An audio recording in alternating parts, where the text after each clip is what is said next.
Hello বন্ধুরা, good evening, welcome back to my channel. আশা করি সবাই ভালো আছে, আমারও মোটামুটি চলে যাচ্ছে। আশা করি ভিডিওটা দেখে অনেকেই বুঝতে পারছো যে এখানে রান্নাবান্নার আয়োজন হচ্ছে, পিকনিক বা কিছু। হ্যাঁ, আজকে পিকনিকই হচ্ছে, কোনো অনুষ্ঠানের ভিডিও আজকে দিচ্ছি না। তো আগেও একবার তোমাদেরকে এখানের পিকনিকের ভিডিও দিয়েছিলাম। ওই দাদার বাড়িতে কিন্তু এবারও ওই ছাদের পরে, তিনতলা ছাদের পরে পিকনিক হচ্ছে। কিন্তু কী করা যাবে, এতটা শীত পড়েছে না বন্ধুরা, বুঝতেই পারছো।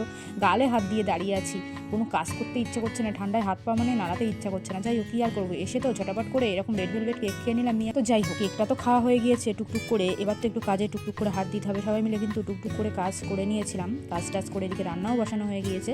তো আজকের মেনুতে কি কি রয়েছে সেটা তোমাদেরকে শোনাবো। তো চলো দাদা ভাইয়ের মুখে একটু শুনে নিই। ও মামা, আজকে মেনুতে কি বলে দাও তো একটু। মেনুতে আছে বিরিয়ানি, চিকেন বিরিয়ানি, চিকেন চাপ, চাটনি, পাঁপড়, কেক। তোমরা তো সকলেই শুনতেই পেলে যে আজকের মেনুতে কী কী রয়েছে। তো স্পেশাল মেনুতে এই রয়েছে। তোমরা যে যে পিকনিক করেছো অবশ্যই কমেন্টে জানিও, আর যে যে করতে চাও আমাদের মেনু যাদের পছন্দ হয়েছে অবশ্যই চলে এসো। এখন প্রায় 11:30 12:30 বাজে, আর এখন রান্নাটা পুরো কমপ্লিট হলো। আজকে একটু দেরি হয়ে গিয়েছে, তো বাচ্চাদের খেতে বসানো হয়ে গিয়েছে। তো চলো ওদের মুখ থেকে শুনে নিই, রিভিউটা নিয়ে নিই। এই খেয়েছিস, কেমন আছে? ভালো আছে? এমা মুখই দেখা যাচ্ছে না। এই বিরিয়ানি কেমন হয়েছে?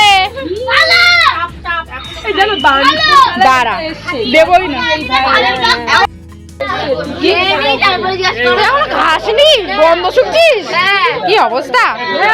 বাচ্চাদের কিন্তু অলমোস্ট খাওয়া দাওয়া কমপ্লিট হয়ে গিয়েছে। এখন প্রায় বাজে 12টা, আর আমরাও কিন্তু এখন খেতে বসে পড়ছি। অনেকটা রাত হয়ে গিয়েছে, 1 জানুয়ারি পিকনিক বলে কথা, একটু রাত না হলে হয় না। আর 12টা যদি না বাজে তাহলে তো জমে না। যাই হোক, গরম গরম ধোয়া ওঠা এরকম বিরিয়ানি পড়ে গেল পাতে, আর খোলা আকাশের নিচে জাস্ট ওপর থেকে এরকম তুষার পড়ছে, ট্যাপ ট্যাপ করে জল হচ্ছে, আর নিচে বসে খাচ্ছি গরম গরম ধোয়া ওঠা বিরিয়ানি। এখনই আমার জিভে জল চলে আসছে ভিডিওটা এডিট করতে বসে। যাই হোক, বিরিয়ানিটা দেখে তোমাদের কার কার লোভ লাগছে অবশ্যই বলো। তার সাথে চিকেন চাপ রয়েছে, রয়েছে পেঁয়াজ আর শসা, স্যালাড। আমি কিন্তু পরে লঙ্কাও নিয়ে নিয়েছিলাম, কারণ আমি বিরিয়ানিতে লঙ্কা ছাড়া একদম খেতে পারি না।